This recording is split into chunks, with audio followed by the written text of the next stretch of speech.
व्रत करो। जैसे एकादशी का व्रत कर रहे हो तो दशमी के दिन शाम का समय जब आवे, रात्रि जब होने लगे, शाम का समय आवे और रात्रि का आप जब भोजन ग्रहण करो तो उस भोजन में कोई ऐसा पदार्थ ग्रहण मत करिए जिस पदार्थ के कारण आपकी एकादशी बिगड़। एकादशी का दूसरा नियम बहुत ध्यान से सुनिएगा। जिस दिन आपकी एकादशी का व्रत हो उस दिन प्रयास करिएगा कि अपने हाथ से किसी भी वृक्ष की कोई पत्ती टूटे ना। अपने हाथ से किसी भी वृक्ष की, पौधे की, किसी भी वृक्ष की पत्ती ना टूटे। बहुत ध्यान दीजिएगा महाराज। एकादशी का ये दूसरा नियम है कि अपने हाथ से किसी पौधे की, किसी वृक्ष की, किसी डाली की कोई पत्ती ना टूटे, इसका प्रयास करिए। यहाँ पर तीसरे नंबर का जो, चौथे नंबर का जो उपाय बताया है, उपवास करने का जो नियम बताया, उसमें वर्णन किया।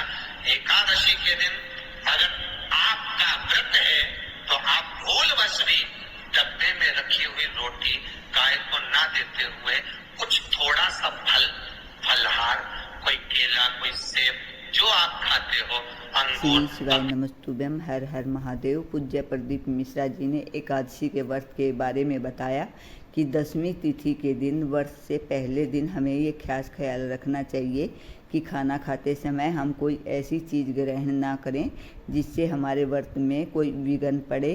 और एकादशी के दिन जहाँ तक भी हो सके हमें ऐसी कोशिश करनी चाहिए कि हमारे हाथ से किसी भी वृक्ष की कोई पत्ती ना टूटे जिससे हमें कोई पाप लगे। पूज्य प्रदीप मिश्रा जी ने बताया कि एकादशी के दिन हमें गाय को रोटी भी नहीं देनी चाहिए। अगर कुछ फलाहार हमारे घर में रखा है तो वो हम गाय को दे सकते हैं, या हमारे घर में कोई बच्चा या बुजुर्ग है तो उसके हाथ से भी रोटी गाय को दिला सकते हैं। लेकिन हमें खुद अपने हाथ से रोटी नहीं देनी है गौ माता को। जो आप ग्रहण कर रहे हो उसका थोड़ा सा भाग आप गाय को प्रदान करो। आप गाय को दीजिए, रोटी ही दीजिए। डब्बे में से निकाल के ले गई, गाय आई है, रोटी देना दिया मना नहीं। बाकी के दिन आप आपके बेटे से कह दो रोटी दिया बेटा जा, और आप अपने हाथों से, आपका व्रत है तो आप फलाहार आप कर रहे हो तो फलाहार का विधान गौ माता को दीजिए।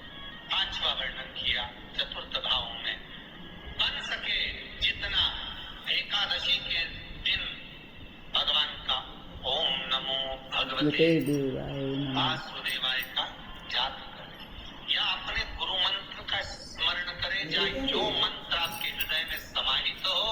श्री शिवाय नमस्तुभ्यम, ओम नमः शिवाय, राम कृष्ण शिव, जो मन पड़े उसका भजन करें। पर जितनी देर करते बने उतना देर।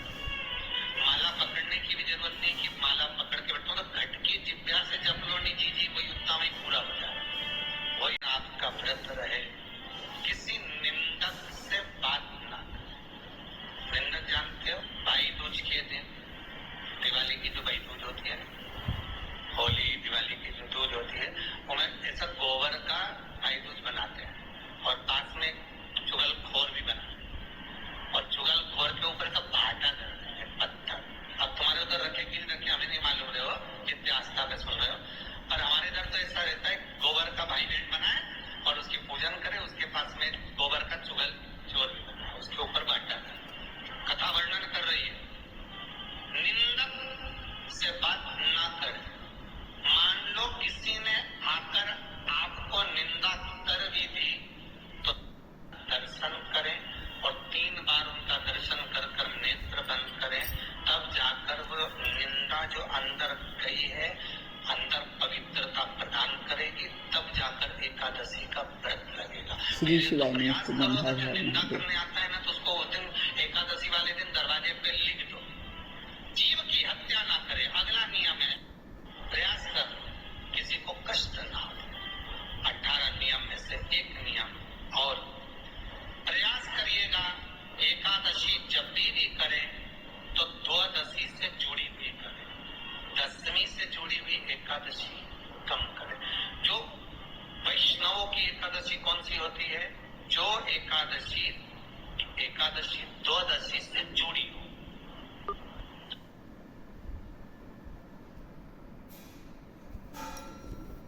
दशमी से जुड़ी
पूज्य प्रदीप मिश्रा जी ने बताया कि एकादशी का व्रत करते समय हमें किन बातों का ख्याल रखना चाहिए। पूज्य प्रदीप मिश्रा जी ने बताया है कि एकादशी के दिन हमें किसी का चुगली भी नहीं करनी चाहिए, किसी का अच्छा बुरा भी नहीं बोलना चाहिए। अगर गलती से हम ऐसा कर भी देते हैं तो आंखें बंद करके भगवान सूर्य देव का हमें स्मरण करना चाहिए, जिससे हमारे कष्ट और दोष मिट जाएंगे। पूज्य प्रदीप मिश्रा जी ने बताया कि जिस दिन एकादशी का व्रत हो उस दिन बुआरी जाड़ी भी हमें अपने हाथ से नहीं करना चाहिए, क्योंकि हमारे हाथ से किसी जीव की मृत्यु नहीं होनी चाहिए। एकादशी के व्रत के दिन ये व्रत बहुत ही अच्छा और शुद्ध होता है। एकादशी व्रत की कथा अगर आप सुनेंगे तो उसमें सभी बातों का ज्ञान भरा हुआ है और प्रदीप मिश्रा जी ने भी बताया है। पूरी होगी तभी तुम करोगे, या तो पहली में कर लो या फिर 26 पूरी हो तब कर। अरे उद्यापन, अब तुमको ऐसा लगे कि हाँ मैं अभी तो जीऊंगी हो, अभी तुम्हारा बाल भी धोला नहीं हुआ, तुमको ऐसा लगे तो अभी तुम्हें तो बढ़िया, तो पहली पर करने से क्या फल मिलेगा।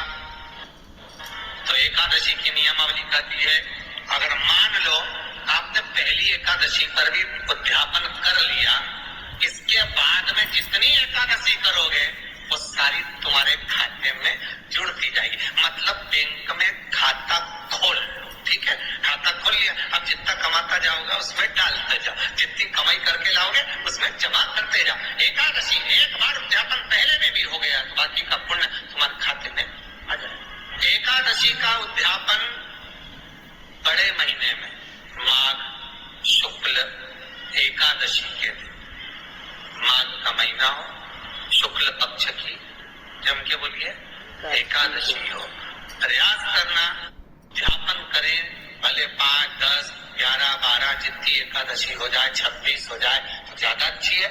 नहीं तो आप करें तो माघ महीने की शुक्ल पक्ष की एकादशी के दिन आप उद्यापन करें, प्रयास करें, प्रयास करें।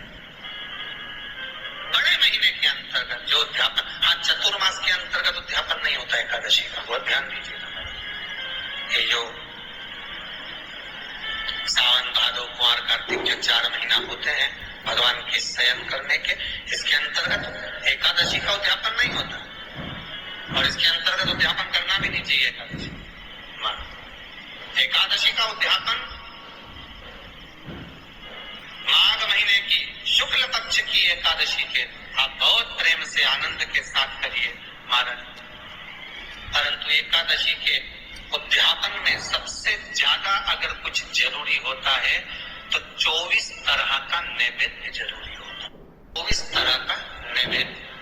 अब आप कहोगे गुरुजी उद्यापन कर रहे हैं एकादशी का तो उसमें तो फलहार का हमें नैवेद्य बनाना चाहिए, तो फिर ये पुराण के अंतर्गत स्कंद पुराण में ये चीज लिखी है कि एकादशी का जब उद्यापन करते हैं तो 24 तरह का नैवेद्य बनाकर सिद्ध करते हैं। 24 तरह का नैवेद्य ध्यान रखना, हलवा बना लो, खीर बना लो, पूड़ी बना लो, सब्जी बना लो, पकौड़ा बना लो, भजिया बना लो, ऐसे 24 तरह का नैवेद्य अलग अलग चाहिए। पर लोग क्या करते हैं, खोपरा पाक बनवा लेते हैं 1-2 किलो और 24 जगह रख देते हैं। 24 तरह का नैवेद्य रखा जाता है।